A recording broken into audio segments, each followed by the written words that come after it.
आंध्र प्रदेश के कुर्नूल की रहने वाली एक महिला जिसका नाम होता है सुजाता। सुजाता एक एनबीएफसी बैंक में जॉब किया करती थी। एक दिन सुजाता अपनी बेटी को लेकर बैंक में जाती है और अपनी बेटी से कहती है कि तुम इधर बाहर ही वेट करो, मैं जाती हूँ जब तक कि मैनेजर साहब नहीं आ जाते हैं। मैनेजर साहब जैसे ही आते हैं मैं छुट्टी लेकर तुम्हारे साथ चलूंगी। सुजाता चली जाती है अंदर काम करने के लिए। तभी थोड़ी ही देर के बाद मैनेजर साहब आते हैं बैंक में। मैनेजर साहब की नज़र पड़ जाती है सुजाता की बेटी पर। पहले ही नजर में मैनेजर साहब उससे प्यार कर बैठते हैं। जिस नजर से मैनेजर साहब लड़की को देख रहे थे वैसे ही लड़की भी उसी नजर से मैनेजर साहब को देख रही थी। अब दोनों को ही एक दूसरे से प्यार हो जाता है। थोड़ी ही देर के बाद दोनों एक दूसरे को अपना नंबर भी दे देते हैं। धीरे धीरे ऐसे ही समय गुजरता है, लेकिन दोनों को पता नहीं था, माँ बेटी दोनों को पता नहीं था कि मैनेजर साहब शादीशुदा है। अब उसी मैनेजर साहब से सुजाता भी प्यार करती थी और उसकी बेटी को भी प्यार हो गया था। धीरे धीरे ऐसे ही कुछ वक्त गुजरता है। कुछ वक्त गुजरने के बाद सुजाता अपनी बेटी की शादी फिक्स करती है। बेटी की शादी भी हो जाती है। शादी के लगभग 1 महीने के बाद ही दूल्हे का मौत हो जाता है। दूल्हे की मौत तीनों मिलकर इस तरह से साजिश रचकर करते हैं कि जब हकीकत लोगों के सामने आती है तो सभी लोग हैरान और परेशान हो जाते हैं। और ठीक कुछ दिन पहले ऐसा ही एक मामला सामने आया था इंदौर से, मध्य प्रदेश के इंदौर से, जो कि सोनम रघुवंशी ने अपने ही पति का शादी से लगभग 12 दिन बाद मौत के घाट उतरवा दी थी। जब पुलिस वालों के सामने इस तरह का मामला आता है, पुलिस वाले अच्छे से छानबीन करते हैं। उसके बाद जो कुछ भी होता है, आइए जानते हैं पूरी कहानी इस वीडियो में। पर वीडियो में आगे बढ़ने से पहले आप सभी से एक ही रिक्वेस्ट है कि वीडियो को लाइक कर दीजिए और चैनल को भी सब्सक्राइब कर दीजिए ताकि मेरा हौसला बढ़ता रहे। दोस्तों, मेरा नाम है तबस्सुम खातून और आप सभी का मेरे चैनल पर स्वागत है। दोस्तों, आज की कहानी की शुरुआत होती है तेलंगाना से। तेलंगाना में ही एक लड़का रहा करता था जिसका नाम था तेजेश्वर। तेजेश्वर की उम्र लगभग 30 साल की थी और वो लैंड सर्वे का काम किया करता था। परिवार में सब लोग थे, बहुत ही खुशहाल उसका परिवार था। धीरे धीरे ऐसे ही समय गुजरता है। लगभग 61 किलोमीटर दूर की एक लड़की से उसकी शादी तय होती है। उस लड़की का नाम होता है ऐश्वर्या। ऐश्वर्या देखने में बेहद खूबसूरत होती है और पढ़ी लिखी भी लड़की होती है। जब तेजेश्वर के माता पिता लड़की को देखते हैं, वो लोग पसंद कर लेते हैं अपने बेटे के लिए। तेजेश्वर को भी लड़की पसंद आ जाता है। उसकी खूबसूरती पर वो भी फिदा हो जाता है। दोनों परिवार वाले लड़के और लड़की दोनों की कुंडली को मिलाते हैं पंडित जी को बुलवाकर। 13 फरवरी 2025 को दोनों परिवार वाले एक साथ एक हॉल में मिलते हैं। छोटी मोटी पार्टी रखी जाती है। वहीं पर रिंग सेरेमनी का भी जितना भी प्रोग्राम होता है सब हो जाता है। उसके बाद जितने भी रिश्तेदार थे सभी चले जाते हैं अपने अपने घर। लेकिन उस प्रोग्राम में लड़के वालों की तरफ से एक रिश्तेदार आया हुआ था जो कि लड़की को अच्छे से देख लेता है। उसके बाद वो रिश्तेदार तेजेश्वर के माता पिता को फ़ोन करते हैं और फ़ोन करके कहते हैं कि भाई साहब देखिए, मेरी सलाह मानिए, मेरी बात मानेंगे आप तो फ़ायदे में रहेंगे। लड़की का चरित्र अच्छा नहीं है। अगर आप अपने बेटे की शादी करवाते हैं तो फिर आपके बेटे की ज़िंदगी बर्बाद हो जाएगी। जब तेजेश्वर के पिता यह बात सुनते हैं तो वो तो एकदम से हैरान हो जाते हैं। अब वो अपने रिश्तेदार से कहते हैं कि अब ऐसा कैसे हो सकता है भाई साहब, यहाँ पर तो दोनों पक्षों में रिश्ता तय हो गया है। अब शादी भी कुछ ही महीनों में होने वाली है, आखिर ऐसा कैसे हो सकता है। अब वो रिश्तेदार कहता है कि अभी भी देर नहीं हुई है, शादी के दिन बारात लौट जाता है, अभी भी बहुत टाइम है। अगर आप चाहते हैं कि आपके बेटे की ज़िंदगी बच जाए तो इस रिश्ते से इनकार कर दीजिए। अब जो तेजेश्वर के माता पिता थे वो लोग भी परेशान हो जाते हैं। तेजेश्वर के पिता तेजेश्वर से कहते हैं कि बेटा इस शादी को तुम तोड़ दो क्योंकि लड़की का चरित्र ठीक नहीं है, शायद वो लड़की अच्छी नहीं है। जब इस बात को तेजेश्वर सुनता है तो वो एकदम आग बबूला हो जाता है क्योंकि कई महीनों से वो लड़की से बातचीत कर रहा था और कहीं न कहीं वो ऐश्वर्या से प्यार भी करने लगा था। उसके थोड़ी ही देर के बाद तेजेश्वर ऐश्वर्या को फोन करता है और फोन करके पूछता है कि मैंने तुम्हारे बारे में ऐसा ऐसा सुना है, क्या ये बात सच है। अब जो ऐश्वर्या थी वो बहुत ही चालबाज लड़की थी, अपने बातों में ऐसे घुमाती है कि तेजेश्वर गुस्सा हो जाता है और अपने माता पिता से उसके बाद लड़ाई करने लगता है, भला बुरा अपने माँ बाप को ही कहने लगता है और कहता है कि मैं शादी करूँगा तो उसी लड़की से करूँगा वरना किसी से नहीं करूँगा। अब समय इसी तरह से बीतता चला जाता है। 18 मई 2025 को शादी की तारीख रख दी जाती है। धीरे धीरे ऐसे ही समय गुजरता है, दोनों परिवार वाले शादी की तैयारियों में बिजी हो जाते हैं। अब धीरे धीरे ऐसे ही समय गुजरता है। इसी बीच 13 मई 2025 को ऐश्वर्या अचानक से लापता हो जाती है। उसके माता पिता उसको बहुत ढूंढते हैं लेकिन ऐश्वर्या का कहीं कोई पता नहीं चलता है। इस बारे में तेजेश्वर को पता चलता है तो वो भी परेशान हो जाता है। अब तेजेश्वर को ऐसा लगने लगता है कि शायद वो इस शादी से खुश नहीं है, शायद उसे ये शादी करनी नहीं थी, इसी वजह से वो लापता हो गई है। अब शादी को कुछ ही दिन बचे हुए हैं। घर वाले सभी इंतजार करने लगते हैं। 16 मई 2025 को अचानक से ऐश्वर्या शाम के वक्त खुद अपने घर लौट आती है। जब अपने घर लौटती है तो यह बात तेजेश्वर को पता चलता है। तेजेश्वर ऐश्वर्या को फोन करता है और फोन करके कहता है कि अगर तुम्हें ये शादी नहीं करनी है, तुम्हें मैं पसंद नहीं हूँ, तो तुम साफ साफ मुंह खोलकर बोल सकती थी, इतना नाटक क्यों कर रही हो। तुम्हें पता है ना कि 18 मई को हमारी शादी है। अब उस वक्त वो लड़की बात घुमाने लगती है और इस तरह से ब्रेन वॉश करती है तेजेश्वर का कि वो अपने माँ बाप पर ही भड़क जाता है। दरअसल ऐश्वर्या कहती है तेजेश्वर से कि तुम्हारे माता पिता दहेज मांग रहे हैं और मेरी माँ दहेज नहीं दे सकती, बस इसीलिए मैं घर से भाग गई थी। अब इतना सुनते ही तेजेश्वर अपने माता पिता पर बरस जाता है, बहुत सुनाता है। धीरे धीरे समय गुजरता है। 18 मई 2025 का दिन आ जाता है। अब बड़े ही मशहूर मंदिर में दोनों परिवार के लोग जाते हैं, दोनों तरफ के रिश्तेदार जाते हैं। बड़े ही धूमधाम से मंदिर में ही दोनों की शादी होती है। तेजेश्वर अपनी दुल्हन को विदा करके अपने घर लेकर चला जाता है। लेकिन शादी के अगले ही दिन दुल्हन का रवैया बदल जाता है। जब तेजेश्वर अगले दिन रात के वक्त अपनी पत्नी के पास जाता है, अपनी पत्नी के करीब जाने की कोशिश करता है, उसकी पत्नी का रवैया एकदम से बदल गया था। उसकी पत्नी ऐश्वर्या कहती है कि मेरे करीब भी आने की कोशिश मत करना और उसी के सामने किसी अन्य व्यक्ति से वो फ़ोन पर बातें करने लगती है।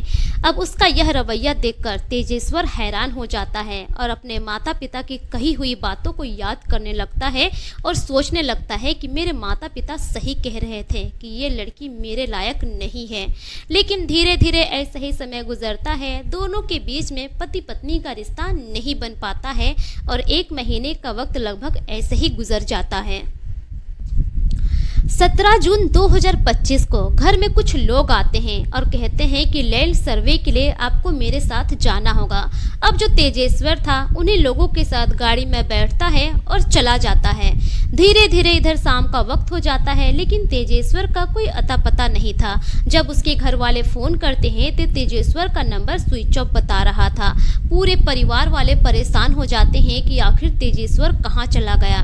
जब रात तक भी तेजेश्वर का पता नहीं चलता है तो जो तेजेश्वर का भाई था नज़दीकी थाने में जाता है और अपने भाई की गुमशुदगी की रिपोर्ट दर्ज करवाता है।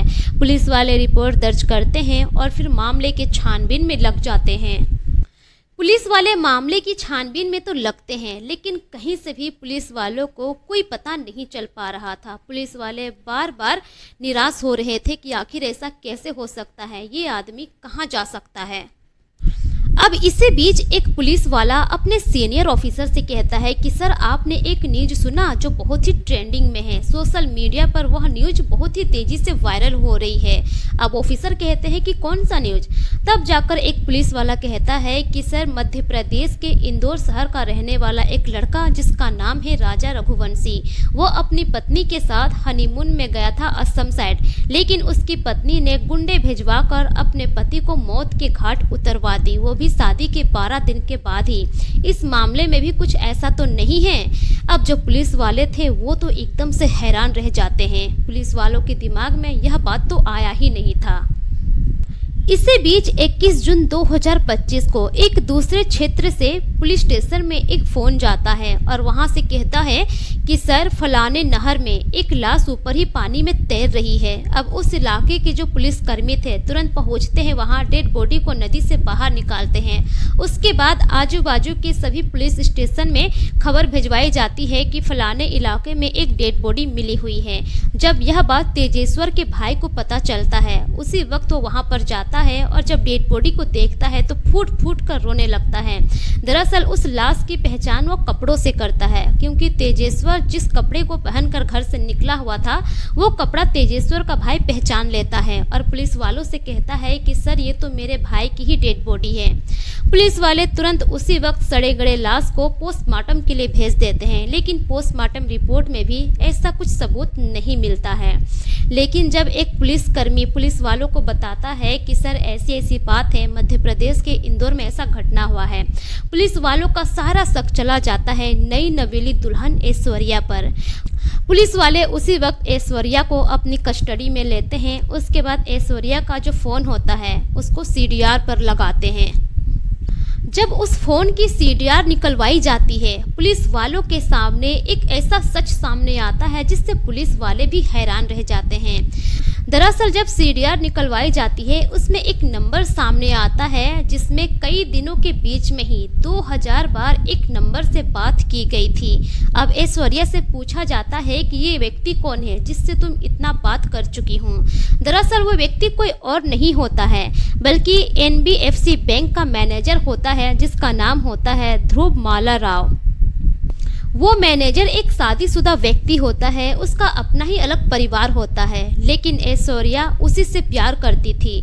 जब पुलिस वाले उस मैनेजर के फोन का सीडीआर निकलवाते हैं तब पता चलता है कि वो मैनेजर ऐश्वर्या की मां से भी उतना ही बात करता है जितना कि ऐश्वर्या से।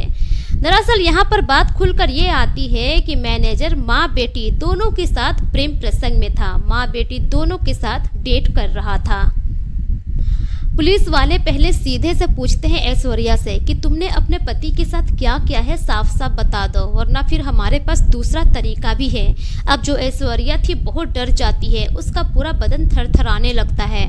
उसके बाद जो कहानी बताती है, जिस कहानी को सुनने के बाद पुलिस वाले भी हैरान हो जाते हैं। दरअसल जो ऐश्वर्या थी उस बैंक मैनेजर से प्यार किया करती थी, लेकिन उसे पता नहीं था कि वो बैंक मैनेजर शादीशुदा है। बाद में उसे पता चलता है, लेकिन कुछ वक्त गुजरने के बाद ऐश्वर्या को ये भी पता चलता है कि वो बैंक मैनेजर मेरी माँ से भी प्यार करता है। ऐश्वर्या उससे बहुत प्यार किया करती थी, वो नहीं चाहती थी कि उसके अलावा किसी और से शादी करें, लेकिन वो बैंक मैनेजर ऐश्वर्या को समझाता है और कहता है कि देखो तुम तो जानती हो कि मैं शादीशुदा हूँ, अब कहीं ना कहीं तुम्हें तो शादी करना ही पड़ेगा और जिस लड़के से तुम्हारी शादी फिक्स हुई है वो बहुत मालदार है और उसके पास बहुत महंगी जमीन है जो कि उसी के नाम पर रजिस्टर्ड है। तुम उससे शादी कर लो और शादी के बाद हम तीनों मिलकर उसे मौत के घाट उतार देंगे। उसके बाद जो उसके नाम पर जमीन है वो तुम्हारे नाम पर हो जाएगी और सारा जमीन हमारा हो जाएगा। फिर अब अपने प्रेमी के ही कहने पर ऐश्वर्या इतना करती है। और जिस दिन ऐश्वर्या के ससुराल में 3 लोग आते हैं जमीन सर्वे के लिए, वो कोई और नहीं होता है बल्कि ऐश्वर्या का ही भेजा हुआ आदमी होता है।